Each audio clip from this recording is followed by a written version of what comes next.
Fíjense que están presentando un libro que escribieron de manera conjunta Pedro Salazar Ugarte, María Marván, Javier Martín, Sergio López Ayllón, Guadalupe Salmorán y Tito Garza Onofre, bajo el sello editorial Grano de Sal. Y el libro se llama Érase un país verde olivo, sobre la militarización en México.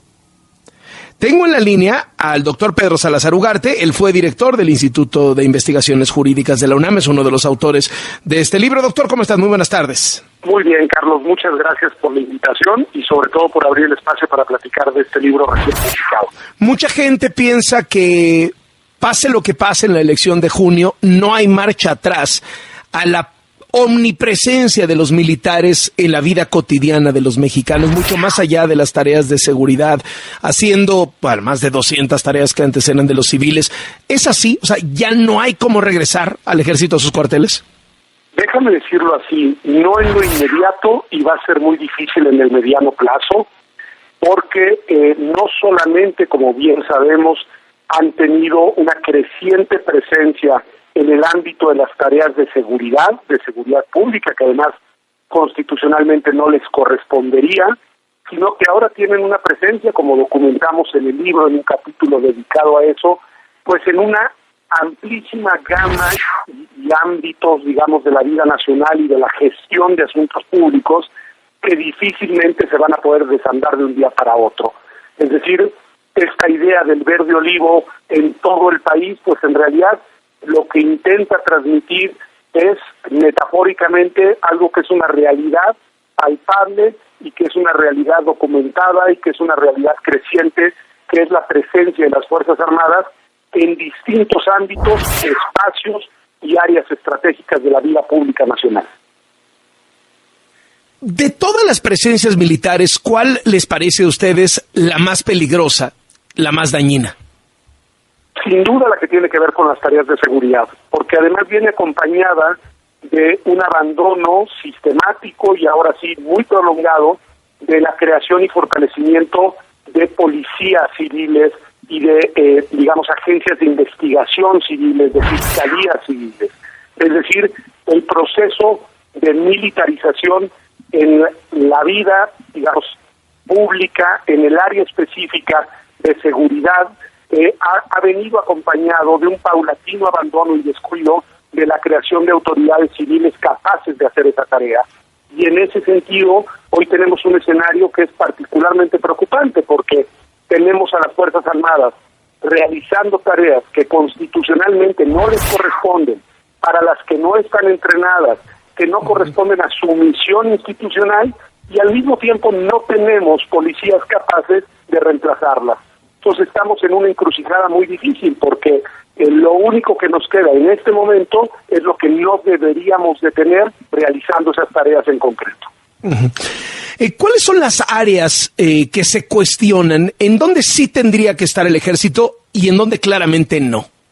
Pues según la Constitución, en tiempos de paz tendría que estar en sus cuarteles y en todo caso, desde hace ya muchos años, realizando tareas de apoyo a la población y tareas de protección civil, pero no debería de estar ni realizando tareas de seguridad pública, insisto, constitucionalmente no les corresponde hacerlo, no es que lo diga yo, ahí está la Constitución desde 1857, no solo desde el 17, con una clarísima, digamos, directriz en ese sentido, y tampoco debería de estar gestionando aduanas, gestionando puertos, administrando aeropuertos. Es decir, esas son tareas que no les corresponden a las Fuerzas Armadas, realizando obra pública y además obra pública estratégica.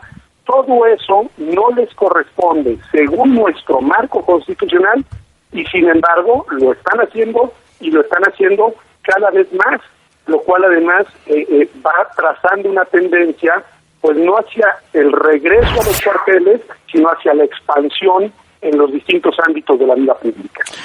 ¿Este presidente le ha llenado los bolsillos de dinero al ejército?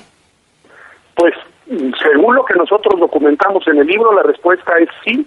Le ha aumentado facultades, le ha aumentado presencia territorial, le ha aumentado presencia en la vida pública en distintos ámbitos y, por supuesto, ha aumentado de manera muy considerable su presupuesto, que hay que decir además con particularidades contradictorias con otras agendas. Por ejemplo, los fideicomisos que manejan las Fuerzas Armadas se conservan, mientras, como sabemos, los fideicomisos en otras áreas, los fideicomisos públicos, fueron, pues digamos, abolidos, déjame decirlo así. También tenemos un tema preocupante en materia de transparencia de los recursos, de su uso, de su destino en el ámbito, digamos, de las Fuerzas Armadas, porque también hay una directriz presidencial de que las tareas que llevan a cabo las Fuerzas Armadas, obviamente con recursos públicos, pues están, digamos, salvaguardadas por una suerte de secrecía al amparo de argumentos de seguridad nacional que nos impiden tener un ejercicio claro de rendición de cuentas y de conocer a cabalidad cuál es el destino de los recursos públicos que se han trasladado a las múltiples tareas que llevan a cabo hoy nuestras Fuerzas Armadas en el país. Xóchitl Gálvez ha dicho que ella quiere regresar al ejército, a los cuarteles, y si van a haber todas estas resistencias del ejército, ¿nos podemos imaginar que el ejército va a tratar de inclinar la balanza a favor de Claudia Sheinbaum en las elecciones?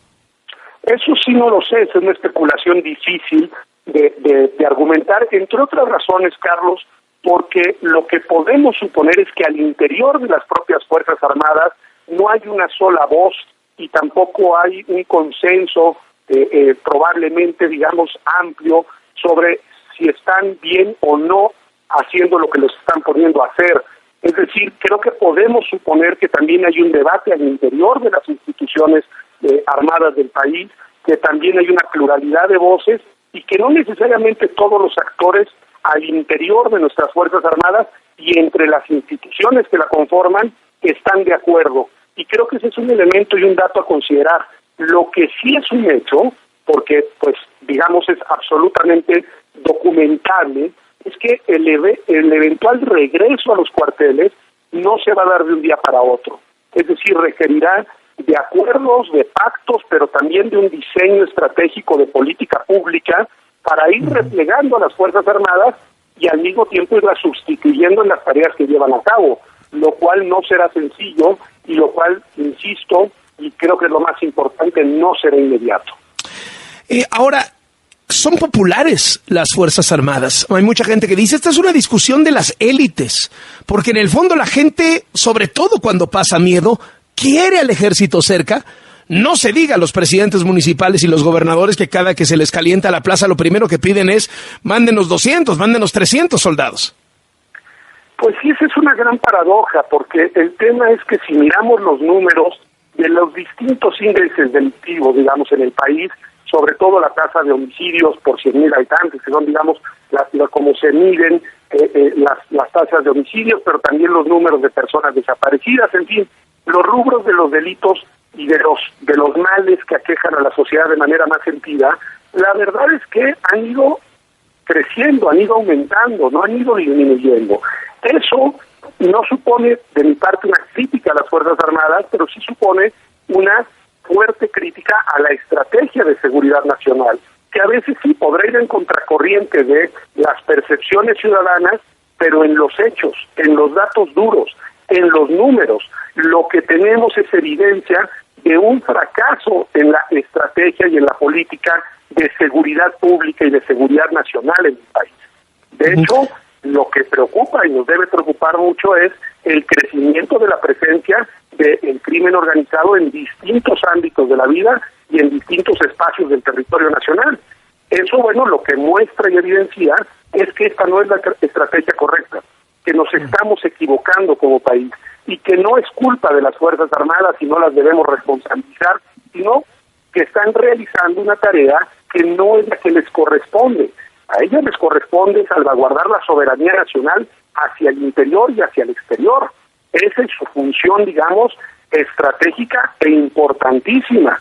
Es decir, decir que las Fuerzas Armadas no deben de hacer lo que están haciendo no quiere decir que no sirvan para nada.